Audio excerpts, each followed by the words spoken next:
ငါပြတောင်းရက်မုံလေးတလားအိမ်ငါ့ကိုဖြတ်တာငါဖြတ်တာပြတောင်းရက်မုံကလေအိမ်လေးနှစ်ထပ်လေသူကဂန်းသုံးခန်းနဲ့ဖြတ်တာ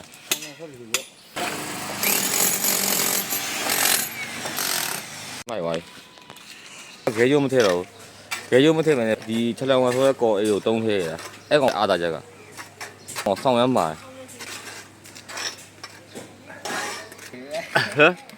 အတုံးရဆိုတာဟုတ်ပြီ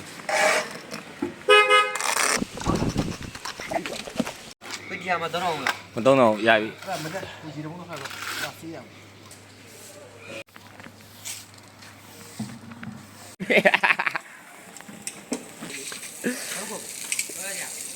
ရေးဆိုပါတော့ခေါ်လက်ပုတ်လေး